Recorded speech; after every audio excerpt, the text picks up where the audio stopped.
இப்போ ECR OMR செம்ம connect. Stepstone secret plot near Kovalam ECR. Beach resort plot just 24 lakhs ல. Launching offerல plot வாங்குங்க 5 lakhs profit. இப்போ 4 இயக்குனர்கள்ட்ட கதை கேட்டு ஒரு 4ஆவதா ஒரு இயக்குனரை ஃபைனல் பண்ணுறாரு அப்படின்னா இன்றைக்கி ஒவ்வொரு படமுமே பிரசவம் மாதிரி இருக்குது.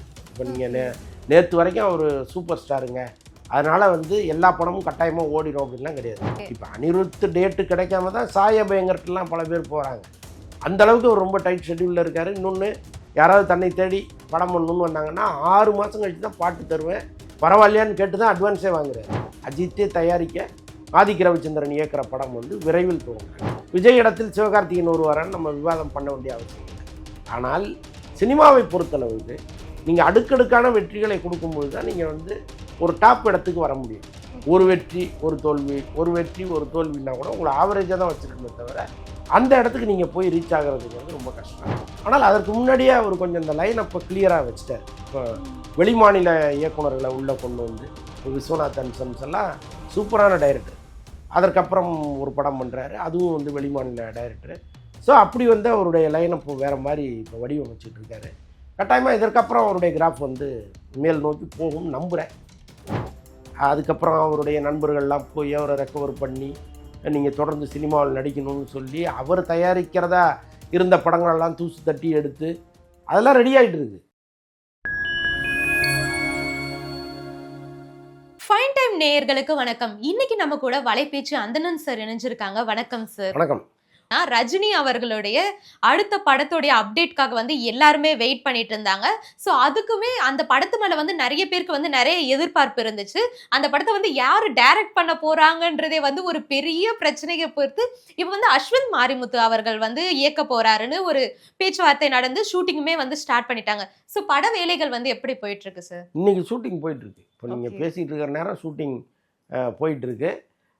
அதான் சொல்கிறேனே, அவர் அவரே சொல்லிட்டாரு, முதல்ல இந்த படத்தை இயக்கிறதா KS ரவிக்குமார்கிட்ட பேசணும். அதற்கப்புறம் சுந்தர்சி வந்தார், அதற்கப்புறம் சிபி சக்கரவர்த்தி வந்தார், அதற்கப்புறம் தான் அஸ்வத் மாரிமுத்து வந்தார் அப்படின்னு.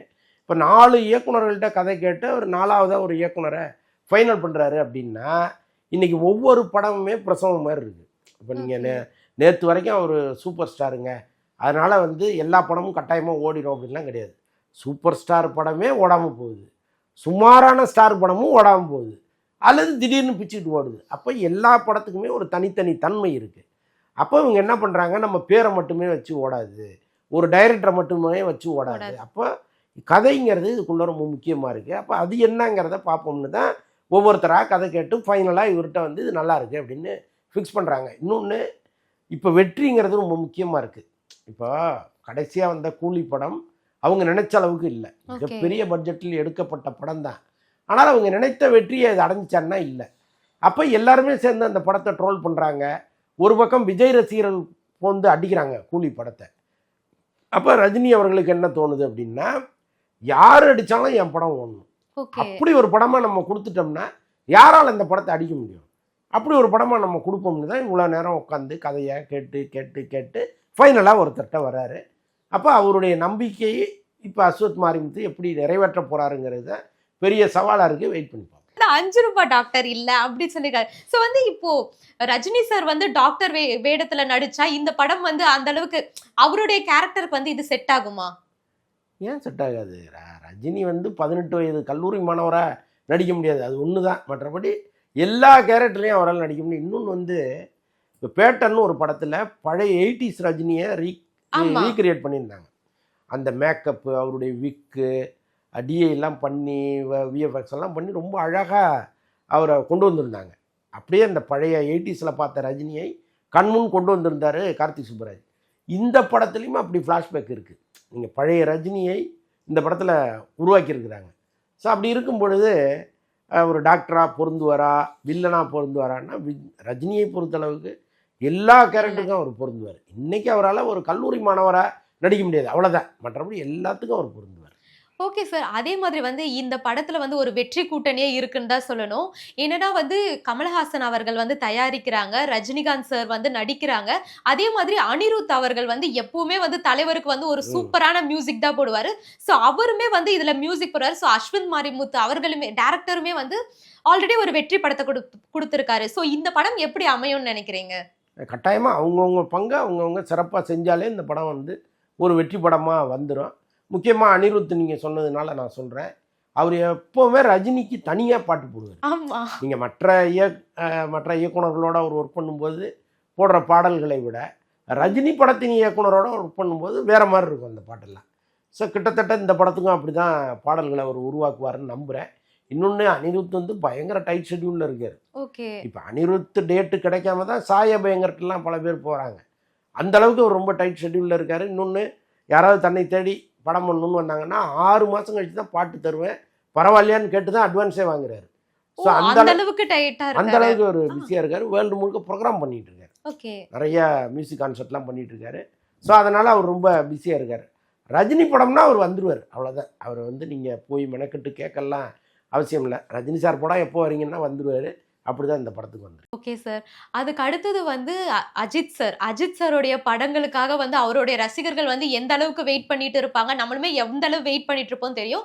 அவருமே வந்து வருஷத்துக்கு ஒரு படம் அந்த மாதிரி தான் வந்து நடிச்சிட்டு இருந்தாரு. இந்த AK64 இந்த படத்துடைய அப்டேட் பத்தி சொல்ல முடியுமா? அது இன்னும் எப்போ ஸ்டார்ட் பண்ணுறாங்கன்னு தெரியல. ஆக்சுவலாக அந்த படத்துக்கு தயாரிப்பாளர் கிடைக்காம தான் அது தள்ளி தள்ளி போயிட்டுருக்கு. ஆதிக் ரவிச்சந்திரன் கூட நடுவில் இதற்கப்புறம் நம்ம வெயிட் பண்ணி அது எப்போ எடுக்க போகிறோம்னு தெரியலையே, நம்ம நடுவில் பாலகிருஷ்ணாட்ட ஒரு கதை சொல்லலான்னு சொல்லி தெலுங்கு நடிகர் பாலகிருஷ்ணாட்ட போய் கதையெல்லாம் சொல்லிட்டு வந்தார். ஸோ அந்த அளவுக்கு அவரே கொஞ்சம் விரக்தியாக இருக்கார். இந்த நேரத்தில் தான் அஜித் வந்து நாமளே இந்த படத்தை தயாரிப்போம், அதுக்கான அனௌன்ஸ்மெண்ட்டை கொடுத்துடலான்னு சொல்லியிருக்காரு. இப்போ நம்ம இந்த வீடியோ ரிலீஸ் ஆகும்போது அந்த அனௌன்ஸ்மெண்ட்டு கூட வந்திருப்பதற்கு வாய்ப்பு இருக்குது. உறுதியாக நான் சொல்ல முடியாது, பட் அப்படி ஒரு பேச்சுவார்த்தை போயிட்டுருக்கு. அஜித்தே தயாரிக்க ஆதிக் ரவிச்சந்திரன் இயக்குற படம் வந்து விரைவில் துவங்குறாங்க. Okay sir. அதே மாதிரி வந்து சர்தார் படம். இது கார்த்திக் சார் நடிச்சு வந்து கொஞ்சம் பெரிய ஹிட்டான படம். ஸோ அந்த படத்துக்கான பார்ட் 2மே வந்து எடுக்க போறதா நிறைய பேச்சுவார்த்தைகள் போயிட்டு இருக்கு. இப்போ ரீசெண்டாவுமே வந்து நிறைய பேச்சுவார்த்தைகள் போயிட்டு இருக்கு. எடுத்து முடிச்சிட்டாங்க. அதுதான் சார். அது எப்போ ரிலீஸ் ஆகும்ன்ற அப்டேட் தெரியும்? இல்லைம்மா, இப்போ ரிலீஸ் டேட்டுங்கிறது வந்து இப்போ இவங்க நினைக்கிற ரிலீஸ் டேட்லாம் எப்போவுமே வைக்க முடியாது.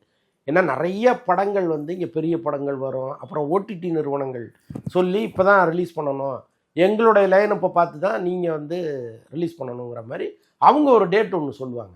ஸோ அதனால் சர்தார் 2வை பொறுத்தளவுக்கு அவங்க இன்னொரு 2-3 மாதத்தில் பிளான் பண்ணிக்கிட்டு இருக்காங்க. பட் இதில் என்ன மாற்றம் வரும்னு தெரியல. இந்த மாற்றம் என்னங்கிறது தெரியாமல் நாம் ஒரு டேட்டும் சொல்ல முடியாது. அவங்களும் ஒரு நல்ல டேட்டுக்காக தான் வெயிட் பண்ணிட்டு இருக்காங்க. Okay sir. அதே மாதிரி வந்து விஜய் சார் வந்து இப்போ சினிமால இருந்து அரசியலுக்கு போயிட்டாரு. ஸோ அங்க வந்து ஒரு வெற்றிடம் இருக்கு அப்படின்ற மாதிரி வந்து நிறைய பேர் சொல்லிட்டு இருந்தாங்க. அந்த வெற்றிடத்தை வந்து யாரு நிரப்ப போறாங்க அப்படின்றதே வந்து ஒரு பெரிய பேசு பொருளா ஆச்சு.